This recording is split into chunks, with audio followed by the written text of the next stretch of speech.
கடந்த ஏப்ரல் 24ஆம் தேதி கடலூர் மாவட்டம் குள்ளஞ்சாவடி அருகே உள்ள அம்பலவானன்பட்டி அப்படிங்கிற ஒரு கிராமத்தில் வந்து புரட்சியாளர் டாக்டர் பி அம்பேத்கர் அவர்களின் சிலையின் மீது பெட்ரோல் குண்டுகளை ஒரு 4 மர்ம நபர்கள் வீசியிருக்காங்க.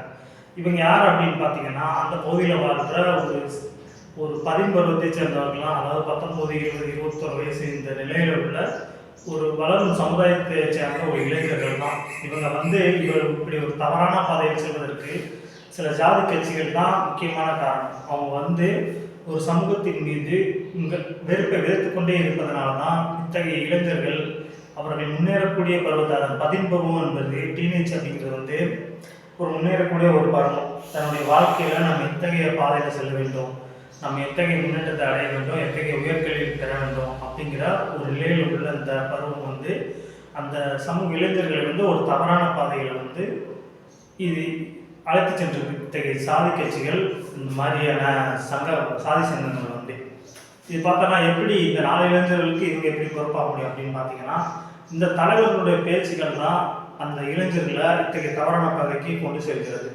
அதாவது அம்பேத்கர் அப்படிங்கிறவர் மீது தொடர்ந்து அந்த ஒரு குற்ற உணர்வு அந்த மக்கள் மத்தியில் ஒரு வெறுப்புணர்வை உண்டாக்கி கொண்டே இருக்கும்போது அந்த இளைஞர்களுக்கு இத்தகைய தீய செயல்களில் ஈடுபடணும் அப்படின்னு தோணுது.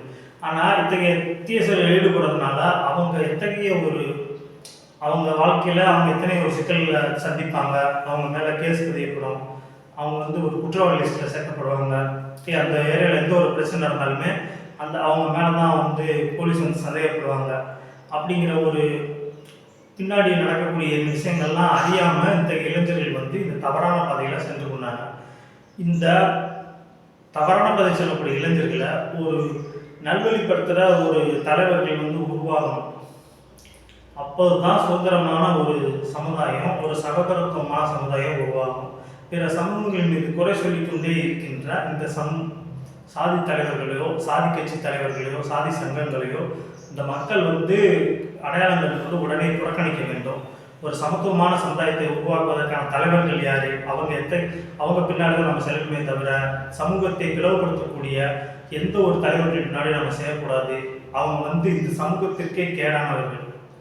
கற்பி ஒன்று சேர் புரட்சி செய் என்ற தாரக மந்திரத்தை பட்டியலின மக்களுக்கு மட்டுமல்லாமல் மிகவும் பிற்படுத்தப்பட்ட மக்களுக்கான நிறைய போராட்டங்களை, நிறைய உரிமைகளை போராடி பெற்று தந்தவர் தான் புரட்சியாளர் டாக்டர் பி அம்பேத்கர் அவர்கள். அவர் மீது வந்து தொடர்ந்து இத்தகைய குற்றச்சாட்டுகளையும் வன்முறைகளையும் வெறுப்புணர்வையும் இந்த மிகவும் பிற்படுத்தப்பட்ட இளைஞர்கள் மீது தொடர்ந்து இந்த வன்மத்தை அவங்க நெஞ்சில் பதிய வச்சு கொண்டே இருக்கிறதுனால புரட்சி அம்பேத்கர் மீது அந்த இளைஞர்களுக்கு வெறுப்பு உண்டாகிறது. அதை கலந்து அம்பேத்கர் அவர்களுடைய உண்மையான போக்குணம் என்ன, அவர்கள் இந்த சமுதாயத்திற்காக போராடிய நல்ல குணங்கள் என்ன, எத்தகைய உரிமைகளை எல்லாம் இந்த மக்களுக்கு பெற்று தந்திருக்காரு என்பது மாதிரியான விஷயங்களை வந்து இந்த மிகவும் பிற்படுத்தப்பட்ட இளைஞர்களுக்கு நாம் புரிய வைக்க வேண்டும் தோழர்களே. அப்போதுதான் இந்த சமத்துவமான சமுதாயம் உருவாகும். அம்பேத்கர் என்பவர் வெறும் சிலையில் அல்ல, அவர் சித்தாந்தத்தில் ஒளிந்திருக்கிறார். நீங்கள் கட்டி வைக்கிற ஒரு சிமெண்ட் சிலையிலேயோ மண் சிலையிலேயோ அவர் அடங்கிவிடவில்லை. அவர் புத்தகங்களில், அறிவு பெட்டகங்களில், சித்தாந்தங்களில் நிறைந்துள்ளார். புரட்சியாளர் அவர்களின் சிலைகளை நீங்கள் உடைக்கலாம், அவருடைய சித்தாந்தத்தை உங்களால் கைவிக்க கூட முடியாது. அந்த அளவுக்கு உயர்ந்தது அம்பேத்கர் அவர்களுடைய சமத்துவ சித்தாந்தம் என்பது. ஜெய் பீம்.